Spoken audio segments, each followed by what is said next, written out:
Bonjour et bienvenue dans Outdoor Minds. La chance, c'est ce petit quelque chose d'imprévisible qui change tout. Un alignement de circonstances, une rencontre inattendue, un moment où tout bascule. Mais est-ce vraiment un hasard ou une aptitude à saisir l'instant, à oser au bon moment? Je suis Armelle Solélac, serial entrepreneur, investisseuse et double tour du mondiste. Pour cette 7e saison, nous partons à la rencontre de celles et ceux qui ont croisé la chance ou qui l'ont provoquée. Athlètes, entrepreneurs, investisseurs, ils nous racontent les coups de bol, les signaux faibles et les carrefours invisibles où tout s'est joué. Allez, c'est parti pour une nouvelle rencontre.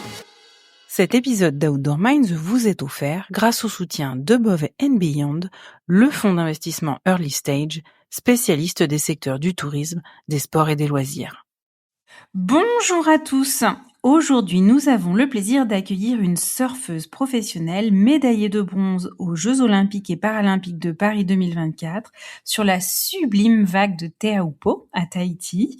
Elle a été depuis plus d'une décennie au plus haut niveau, mais elle est quand même la toute première personne à obtenir la wildcard maternité décernée par la World League Surf League, qui est un dispositif qui permet enfin, ose dire, aux femmes de garder leur place au sein du circuit pro sans repasser par le circuit des qualifications. Bonjour Joanne Defay. Bonjour Armelle. Merci beaucoup de prendre le temps entre quelques avions et quelques sessions de surf de répondre à nos questions. Joanne, tu es pas exactement née au bord de la mer, mais est-ce qu'il y avait déjà dans ton enfance des signes un peu précurseurs de la tournure qu'a pris ensuite ta carrière professionnelle? Donc effectivement, je suis née au Puy-en-Velay, donc au fin fond de l'Auvergne. Donc disons que j'étais pas prédestinée quand même à faire du surf. Mais mes parents qui ont beaucoup rêvé de vivre à l'océan, ont déménagé à La Réunion quand j'avais 2 ans. Donc j'ai vraiment grandi moi à La Réunion. Et pour le coup, ça m'a clairement façonnée parce qu'on a été tous les jours à la plage, voilà, les pieds dans le sable, enfin le lagon, les vagues, ça a vraiment été mon enfance, quoi. Pieds nus, enfin c'est un peu ce dont je me rappelle, quoi. Vraiment, après l'école, on allait à la plage, c'était notre lifestyle.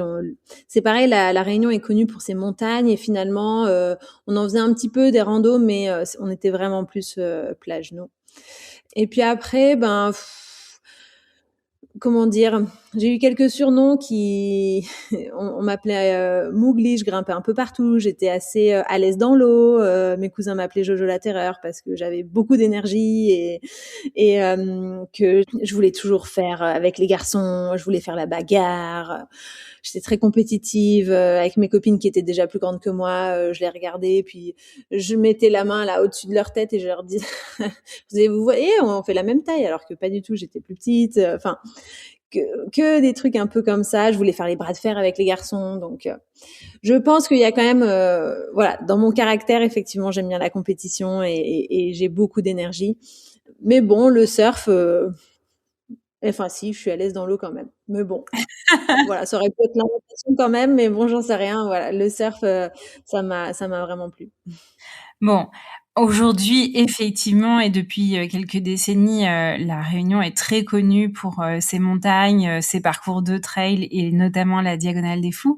Mais dans les années 90, c'était très très connu pour avoir accueilli plusieurs fois des étapes de championnat du monde à Saint-Leu notamment. Donc c'est pas comme si ça débarquait de nulle part à la Réunion. Exactement.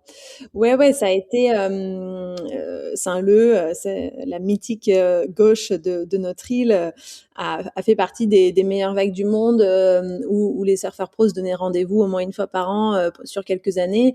Et alors moi, ma maman avait fait l'infirmière d'une des compétitions, et puis moi j'avais été regarder peut-être 2 ou 3 éditions. Donc effectivement, c'est tout pour une petite île comme ça, au milieu de l'océan Indien, que de pouvoir recevoir des Australiens, des Américains, des Hawaïens, parce que voilà, la Réunion, souvent, le tourisme est quand même très français, européens, mais bon, très peu. Enfin voilà, le mec d'Hawaï, il débarque pas à La Réunion, quoi. Du coup, c'était assez dingue de pouvoir voir ça quand j'étais jeune et quand j'ai commencé mes 7-8 ans et en gros mes 14-15 ans, il y a eu vraiment une dynamique de surf. Je sais pas si d'autres régions vivent ça ou d'un seul coup, il y a un sport qui est en émulation. Et en gros, j'avais des compétitions tous les week-ends. Il y avait d'autres jeunes filles aussi qui avaient un bon niveau. Du coup, on se tirait un peu la bourre. Les garçons aussi étaient bons au niveau français et tout. Il y avait des jeunes qui étaient sponsorisés. Donc, souvent aussi sur un peu nos circuits juniors de local, on pouvait gagner peut-être un ticket pour participer à une compétition en France. Du coup, ça nous motivait vachement et j'ai vraiment été, je pense, là au bon moment pour être motivée pour voilà poursuivre ça comme une carrière parce que aujourd'hui ça a beaucoup changé, c'est sûr. Après, il y a eu le gros impact de la crise requin pour les jeunes générations d'aujourd'hui. Mais même récemment, je l'ai vu dans le skate, il y a certaines années, il y a plusieurs jeunes qui font qu'il y a un certain niveau et ça se motive beaucoup. Et puis après, d'autres générations, c'est pas pareil. Donc, encore une fois, je pense que des fois, ça dépend dans des sports un peu plus niche comme ça. Ça dépend un peu de sur quelle génération tu tombes et est-ce qu'il y a vraiment, voilà, un peu de la compétition ou pas, quoi. Alors, si on en revient à ton parcours, est-ce que tu peux nous raconter un peu les grandes étapes de ta carrière sportive jusqu'à aujourd'hui et peut-être quels sont les ou le plus grand accomplissement dont tu es la plus fière? Alors, si je vais assez rapidement, c'est vrai que voilà, ça commence généralement, en tout cas les carrières de sportifs, localement. Donc moi à La Réunion, ensuite, le premier gros événement, ça a été mon sponsor à 12 ans qui m'a permise, après, d'aller faire, des compétitions pro. Du coup, le surf est un sport professionnel qui dépend d'une ligue américaine privée. C'est très différent du sport qu'on connaît en France, qui est souvent rattaché aux fédérations, où l'équipe de France, c'est un peu le Graal. En gros, nous, quand j'étais plus jeune, l'équipe de France, c'était pas très important parce que, en vrai, c'était tout le côté amateur de notre sport. Donc, le fait d'avoir un sponsor et d'aller se déplacer sur des compétitions pro, pour le coup, ça, c'était vraiment la seule façon d'avoir une carrière pro et de gagner sa vie. Voilà, ça, c'est le premier gros tournant. Avec Roxy à l'époque, donc mon sponsor, ils m'ont fait beaucoup voyager, aller découvrir les autres cultures. Australie, encore une fois, Californie, Hawaï, et ne serait-ce en Europe, tous les pro juniors, c'était pareil, toute l'Europe, Espagne, Portugal et tout. Donc j'ai beaucoup voyagé, beaucoup appris. On fait beaucoup de compétitions en surf aussi parce que l'idée c'est de gagner en expérience parce que plus t'en fais, plus t'es bon et on dirait pas, mais c'est un sport assez stratégique. En gros, après tout ça, ma première grosse victoire, c'est championne d'Europe à 15 ans. Et après, clairement, une fois que j'ai fait tous les parcours un peu junior, je me suis lancée sur le tour qualificatif. Justement, c'est un tour mondial, mais pour se qualifier pour les Coupes du Monde. Donc, j'étais pas encore le World Championship Tour, c'est les Coupes du Monde, et on n'est que 17 filles par an à pouvoir faire les Coupes du Monde. Et du coup, je me suis qualifiée sur ce circuit-là à 20 ans, après plusieurs années de circuit qualificatif. Et donc, ouais, voilà, 2014, c'est ma première année sur le tour. Et là, je pense que c'est vraiment pareil, une grosse année pour moi où je me mets vraiment à bosser avec un préparateur physique, un préparateur mental. Je me prends raclée sur raclée au début et finalement, j'arrive à sortir mon épingle du jeu et à bien finir l'année. Et je finis 8e mondiale et c'est le meilleur classement qu'une Française ait jamais réalisé. Et à partir de là, en fait, 2015, je gagne la première Coupe du Monde, pareil que aucune autre Française avait fait ça. Et puis, 13 ans plus tard, je suis toujours sur le World Tour, quoi. Donc c'est cool. Il y a un truc qui me sidère, c'est que c'est un sport professionnel et en même temps c'est très artisanal, tant dans l'organisation du tour à proprement parler que pour vous, la vie de sportif professionnel, ça reste beaucoup de bouts de ficelle, de bouts de chandelle pour réussir à boucler des budgets et réussir à être juste là, quoi. Ouais, effectivement, on n'est pas tous logés à la même enseigne. C'est un peu la différence, encore une fois, avec les sports où tu vas en club ou en équipe ou avec ta fédé. C'est que sport privé, et sport privé et individuel. Donc, eux, la ligue, c'est... Donc encore, j'explique, vraiment aux gens en France des fois que une ligue privée, ça veut dire qu'elle est à but lucratif. Donc c'est une ligue qui essaye de faire de l'argent. Donc ils ont des sponsors eux pour créer les événements et ils essayent d'être profitable. Ils essayent de faire du profit. Ce qu'ils n'arrivent pas toujours. Et nous, les athlètes, on doit se débrouiller pour aller aux compétitions. C'est pour ça qu'on a besoin de sponsors. Et du coup, les sponsors, c'est comme ça que tu gagnes ta vie. Donc, les sponsors, en fonction des budgets que tu arrives à dégoter avec tes sponsors, en vendant ton image, généralement, c'est nous, voilà, on est athlète de haut niveau, mais on vend notre image. Tu vas devoir dépenser du coup ton budget pour te rendre aux compétitions. Donc moi, je prends mes billets d'avion, je prends mes locations de voiture, mes logements, je me fais à manger. C'est très similaire au tennis pour que les gens aient un peu une image, sauf que nous, comme des joueurs de tennis qui sont un peu moins bien classés, on gagne moins bien notre vie généralement et du coup, on peut pas se déplacer avec une grosse équipe. Moi, j'ai toujours voyagé avec soit mon mari, soit ma maman qui m'ont accompagné beaucoup en compétition et voilà, donc c'est vrai que ça fait on a l'impression encore une fois, à mon meilleur classement, je suis 3e mondiale et pourtant, je voyage que accompagnée d'une personne et on se débrouille un peu comme ça, quoi. En effet, très impressionnant. Est-ce que si tu regardes un peu ton parcours professionnel, sportif, personnel, est-ce qu'il y a un moment tu t'es dit waouh, là j'ai vraiment eu de la chance?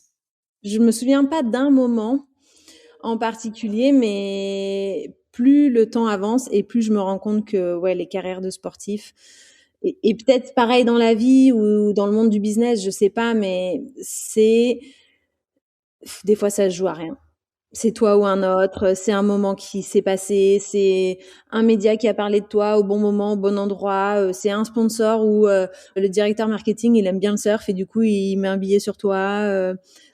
C'est le résultat au bon moment. Enfin, c'est un peu la beauté du sport aussi et qui pareil peut différencier deux carrières complètement différentes, c'est qu'aujourd'hui, si tu arrives à gagner au bon moment, t'as pas la même carrière, encore une fois, t'as pas la même image, les gens perçoivent pas de la même façon, alors que t'as fait exactement le même boulot que l'autre qui est soit devant, soit derrière, en fait. Et les jeux, d'ailleurs, les derniers jeux à Paris, j'ai vraiment vécu ça parce que toutes les filles, on était 24 pour le coup au jeu, et toutes les filles qui bossent à fond, enfin voilà, pour avoir une médaille. Et là, c'est vraiment concret les jeux parce que c'est la médaille et c'est tous les 4 ans. Et on a toutes bossé de ouf. Et moi, je suis repartie avec une médaille et ma petite finale face à Brisa Hennessy, où elle a la médaille en chocolat et elle repart, elle est 4e des jeux. Franchement, je me suis dit ce jour-là, je dis, mais elle a bossé tout autant que moi. Elle mérite autant que moi d'avoir sa médaille, franchement. Et pourtant, c'est moi qui l'ai. Et ça change ma carrière. Et elle, voilà, c'est pas pareil, quoi. Et c'est dur, ces moments. Et c'est chouette et à la fois, c'est dur. Du coup, est-ce que tu crois à la chance ou est-ce que tu penses qu'on la provoque? Alors on la provoque, ça j'en suis sûre, mais oui, je pense que des fois il en faut un petit peu quoi. Des fois ça tourne de ton côté. Après en surf peut-être on a pas mal de recul là-dessus parce qu'on dépend de l'océan. Tout n'est pas entre nos mains. Ça j'en suis persuadée.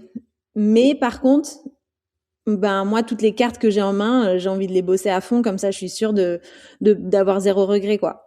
Mais par contre ouais, t'as pas toutes les cartes en main. Des fois la vague elle est pour la copine quoi, elle est pas pour toi. La copine, c'est la concurrente quand même dans l'eau.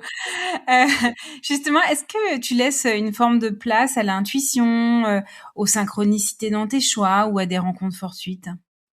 Alors oui, je pense que oui, je suis un peu à bien aimer le fait de se dire ah c'est un signe un peu. Après bon, j'essaie de pareil, des fois, il faut quand même, on va dire, regarder des choses un peu factuelles et il faut pas tout le temps se dire ça, sinon c'est trop facile. Mais effectivement, j'aime bien être connectée à mon intuition et souvent dans l'eau, quand je disais que le surf est un sport très stratégique, ça l'est. Mais en fait, à un moment donné, c'est genre t'as tout anticipé, tout ça, mais à un moment donné, t'es obligé de repartir à ton intuition. Parce que faut lire la mer. Et qu'à un moment donné, en fait, t'as beau avoir plan A, 2, 3, enfin, peu importe, ce qui se passe là dans l'eau, peut-être que ça sera différent de ce que t'avais imaginé. Et du coup, voilà, être connecté à son intuition, pour moi, c'est très important. Je pense aussi que je fais du surf parce que justement, on est un peu freestyle, on est un peu au jour le jour, on va dire, mais ça me tient à cœur d'être comme ça. Je pense que finalement, ça me va bien dans mon caractère. Et pour un exemple concret, en 2013, quand je vais aller sur les Coupes du Monde pour la première fois en 2014, j'avais un préparateur physique et je commençais à penser à me dire bon bah là j'ai besoin de plus, j'ai besoin de m'entourer parce que franchement mentalement je me sens pas prête d'aller sur les Coupes du Monde. Et je commençais à penser à ça. Et genre 3 jours après, mon préparateur physique, il me dit ah tu sais quoi, ben, j'ai un ami avec qui je bosse aussi, je l'entraîne physiquement, il fait beaucoup d'ultra endurance et il est en train de faire son début de préparation mentale et il a besoin d'athlètes pour finir son mémoire. Et moi à l'époque j'ai pas de sponsor et j'ai pas de moyens pour me payer des coachs à droite à gauche. Et du coup en fait c'était un échange de bons procédés. Il me donnait un peu les clés qu'il avait appris là à l'école dans son DU. Et moi, ben, j'en faisais ce que je pouvais sur le tour et on a commencé en fait à bosser ensemble comme ça. Et puis en fait, ben Simon c'est devenu mon mari, on s'est mis ensemble et on bosse encore ensemble. Et j'ai trouvé que ce moment-là, c'était assez, c'était dans ma tête. Finalement, quelqu'un est arrivé et m'a dit bon bah moi j'ai une solution et je me suis dit bon bah ouais, de toute manière, on essaye. Donc oui, je pense que des fois, voilà, faut suivre son intuition. Pourtant, encore une fois, bah Simon à ce moment-là c'est pas un grand entraîneur et pourtant moi j'arrive sur les coupes du monde, enfin des fois dans nos esprits c'était peut-être pas le meilleur coach et finalement ça me convenait quoi. Et est-ce qu'il t'est arrivé, à contrario, de rater ta chance ou de faire une grosse erreur? Et surtout, en fait, avec le recul, comment tu l'interprètes? Qu'est-ce que tu en retiens? Des erreurs pareilles, on en fait tout le temps. Je pense, il y a 2 finales que je perds dans ma carrière assez récemment. Une en Australie face à Katie Simmer à quelques dernières secondes et je suis devant, je mène au score et elle a besoin pas d'un gros score. Et j'ai la priorité, donc normalement, franchement, tout va bien. Normalement, je gère. Et là, il y a la série qui arrive, donc une série de vagues, et je pars sur la première. Elle me fait partir sur la première. Elle fait genre, elle part sur la vague, et je panique, et j'y vais. Et c'est une vague toute pourrie, et elle a la deuxième qui est bien mieux, enfin, et elle me passe devant. Et à ce moment-là, j'avais déjà fait des bons résultats en début d'année, donc si je gagnais, j'allais passer maillot jaune, ce qui m'est jamais arrivé.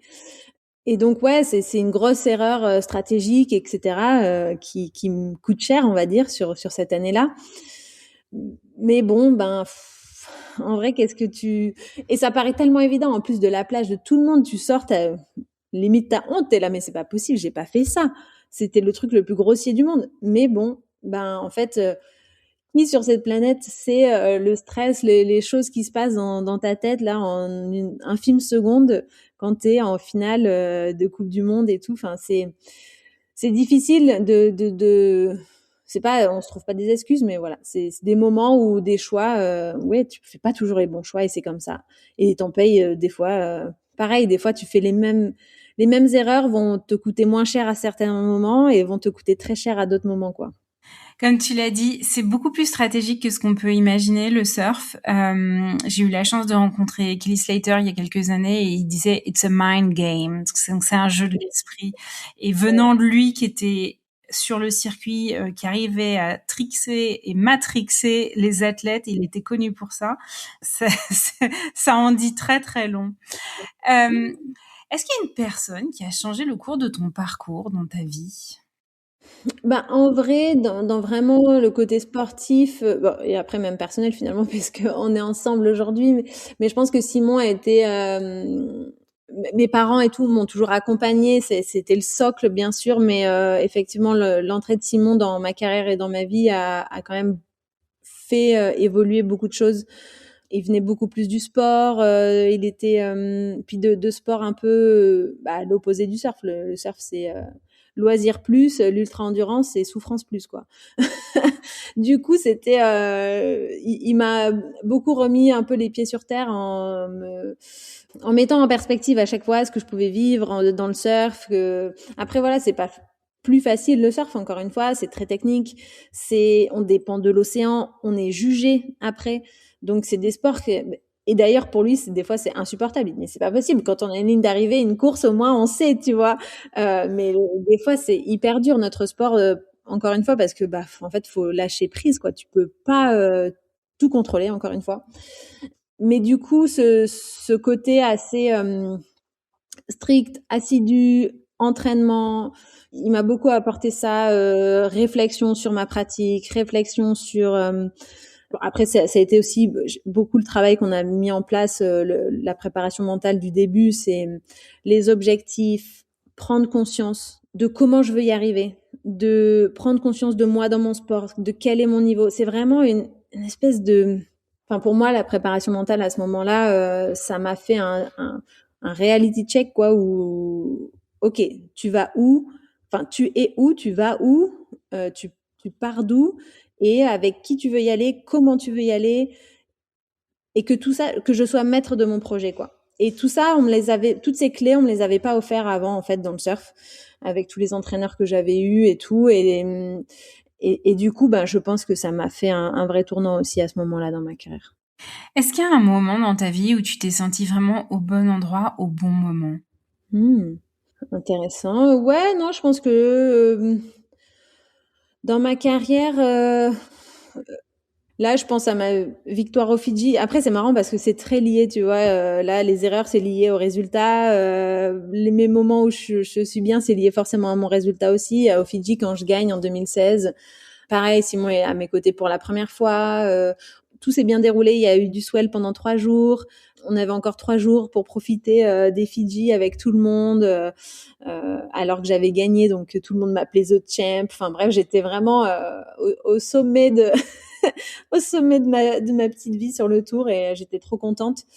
Mais non, je pense que je suis souvent en adéquation avec quand même mes envies, ce que je veux et tout ça. Il y a des choix difficiles. Je dois souvent aussi quitter ma famille. Il y a des moments où je suis dans des avions toute seule et c'est pas drôle et j'ai pas envie d'y être. Mais bon, après coup, souvent une fois que t'arrives, que t'as posé tes bagages, que tu vas, que tu penses à ta compète qui est dans quelques jours, etc. Bon, tu te remets dans une routine et ça t'aide à penser un peu à autre chose. Mais non, je pense que voilà, je suis souvent quand même en adéquation, en accord avec mes choix, donc et je suis souvent contente de ce que je fais et où je suis. Dans ces moments difficiles, justement, comment ou éventuellement où est-ce que tu vas appuyer ta motivation? Déjà, je pense que j'ai conscience que c'est vraiment passager. Je j'ai pas l'impression que je vais m'enfoncer là-dedans, dans cette émotion, dans ce manque. Souvent, j'arrive à me rappeler que c'est passager, que voilà, c'est pas facile de les revoir, c'est pas facile d'être effectivement, encore une fois, je suis pas trop accompagnée, donc des fois, il y a des moments où je suis un peu seule. Mais ouais, non, je pense que l'envie pour la compète, l'envie de bien faire mon travail, j'arrive à prendre du recul et à penser à la the big picture, tu vois, à me dire bon, ça va, c'est pour quelque chose, même si c'est pas dans 15 jours dans cette compétition que là je vais performer et tout, sur du long terme, encore une fois, je vais dormir sur mes deux oreilles, je sais que j'aurais fait tout le travail que j'ai eu besoin de faire et je veux être fière de moi de ce côté-là, c'est vraiment le point le plus important, je pense, pour moi dans ma carrière, c'est d'avoir tout donné, quoi. C'est quoi le meilleur conseil qu'on t'ait donné? C'est difficile, je sais pas. Il y a tellement de conseils, tellement de petites choses à mettre en place tous les jours pour être dans un bon mindset. Là, le conseil qui me vient à l'esprit et que j'essaye de me rappeler souvent là depuis que je suis maman et que mon temps est un peu éclaté et que je fais pas tout ce que je veux, c'est que vaut mieux faire un petit peu tous les jours que beaucoup un jour. C'est voilà, tous les jours un petit peu de la régularité. Par exemple, sur l'hygiène d'un sportif, faut souvent dire non mais faut pas sortir ou faut pas boire d'alcool, etc.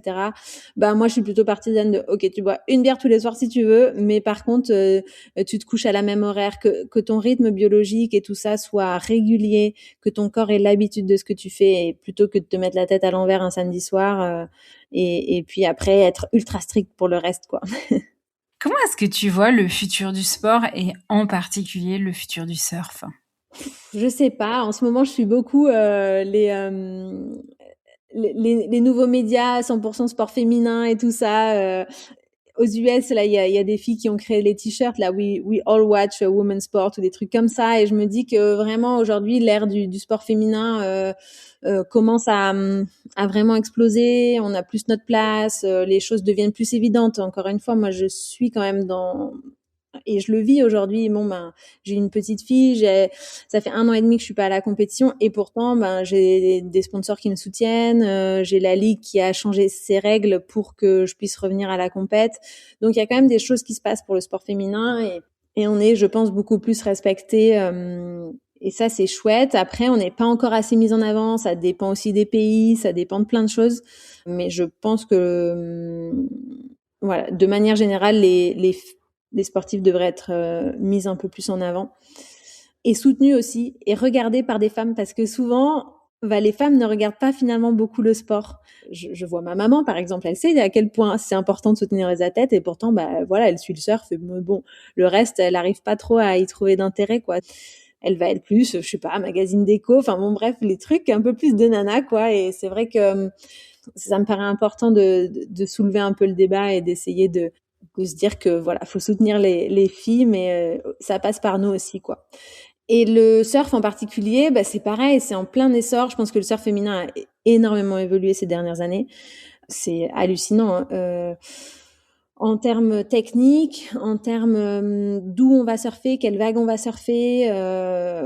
Nous, on est un peu la génération, enfin ma génération, on est un peu la génération qui se prend toutes les nouveautés aussi, et parce que quand on avait voilà de 12 à 16 ans, à 18 ans, quand tu progresses, on regardait des filles qui surfaient des vagues à Huntington Beach en Californie, des petites vagues. Pour être championne du monde, fallait avoir voilà tel surf, être plutôt légère, etc. Et là, c'est complètement passé à l'opposé. On surfe des vagues hyper puissantes, enfin les mêmes que les garçons, etc. Donc les jeunes filles d'aujourd'hui, elles vont avoir vraiment beaucoup de marge de progression par rapport à nous à gagner dans ces grosses vagues. Mais elles sont déjà hyper impressionnantes et elles font ça à merveille. Et nous, on tient la barque tant bien que mal pour voilà ne pas se faire dégager trop vite, quoi. Mais non, je suis hyper fière de voir où le surf féminin va. Après, c'est vrai que la WSL, par exemple, en termes de format, ils essayent un peu des trucs, ils reviennent à d'autres. Donc ça, c'est pas. Je pense qu'on n'a pas encore trouvé le format idéal. Je pense que voilà, on peut faire évoluer un peu les formats et tout ça aujourd'hui, avec aussi le changement climatique. En fait, les houles et les statistiques qu'on a de quelle houle arrive à quel endroit sur quelle côte, évoluent un petit peu. Donc ça, c'est pareil. Je pense que ça va un peu changer dans les années futures. Qu'est-ce que tu sais avec une absolue certitude? Bonne question. Que la nature me fait du bien.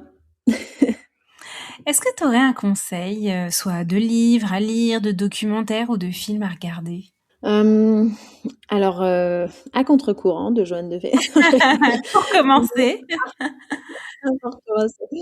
Ouais, non, c'est assez drôle. Du coup, effectivement, j'ai quand même, on a sorti un livre avec Flammarion il y a pas si longtemps, du coup, sur ma carrière et ce qui va peut-être, enfin voilà, ma carrière jusqu'à maintenant, en tout cas. Et c'était un super moment que j'ai coécrit avec Franck Berthaud, un super écrivain, franchement trop sympa, qui a vraiment compris les petites spécificités du surf et puis mon état d'esprit et la façon dont j'avais envie de m'exprimer sur ce livre. Et c'était vraiment trop chouette, un beau challenge pour moi quand même. Et j'ai reçu pas mal de messages qui me disaient que c'était cool, que en tout cas pas mal de femmes, je pense que peuvent s'identifier à cette histoire. Parce que voilà, il n'y a pas que le sport non plus, il y a tous les à côté avec mes troubles du comportement alimentaire. Enfin voilà, ce qu'une femme finalement dans le sport, parce que c'était quand j'ai commencé, c'était il y a déjà 15-20 ans, donc c'est vrai que c'était pas encore la même chose que maintenant. Voilà, mais sinon, moi, les lectures que j'ai adorées, pour rester dans l'autobiographie sportive, j'ai adoré Open de André Agassi. C'est incroyable. Meilleure autobiographie de tous les temps. Donc ça, je le recommande vivement. Et j'ai adoré aussi Devenir de Michelle Obama. Pour les femmes aussi, c'était super. Ça te met un peps, ça t'inspire beaucoup. Moi, des fois, je me dis, mais dans le sport, c'est vrai qu'on pense qu'au sport, et j'aimerais tellement avoir plusieurs vies pour faire d'autres choses et apprendre d'autres choses dans ma vie. Après, franchement, tout ce qui est lié au sport, moi, j'adore suivre et regarder, mais c'est les deux qui me viennent. Est-ce que tu peux nous décrire ta vie, le reste de ta vie, en 5 mots? Ah, c'est marrant, je vais essayer. Alors, famille, pour commencer, je pense. Après cette première expérience, c'est incroyable d'être maman et de voir sa fille grandir. Challenge, J'ai envie de rester un peu là-dedans. Je sais que j'ai envie déjà de revenir à la compète, mais ne serait-ce, même si je vois plus loin, j'ai envie de me lancer un peu dans d'autres défis sportifs, peut-être. On verra. Nature aussi, j'espère que peut-être j'essaierai de voyager d'une autre façon que là pour rejoindre les compétitions en avion et tout, peut-être essayer de changer ma façon de voyager et de faire des choses un peu plus en France, en Europe. Ça fait 3, mais bon, à chaque fois je vous raconte toute une phrase en plus. Donc En même temps, je me disais, ouais, bon, quand même, aller à Fidji, à Hawaï ou à Tahiti en train, c'est quand même pas gagné, si tu vois ce que je veux dire. Et, et à la voile, c'est une autre aventure. ouais. Mais j'ai essayé de revenir des fois à Biarritz en train, mais c'est pas possible avec les planches que j'ai. Non, mais après, bah, c'est difficile, mais j'aurais envie de dire entrepreneuriat, ça rejoint un peu challenge. Je pense que c'est quelque chose qui me tente pas mal. Et puis sport toujours, hein, sport honnêtement, nature et sport, voilà, on y est, je pense. Un grand merci, Joanne Defay, que vous pouvez au choix appeler The Champ ou Jojo la Terreur, d'avoir été notre invitée pour cet épisode aujourd'hui. Merci beaucoup à toi.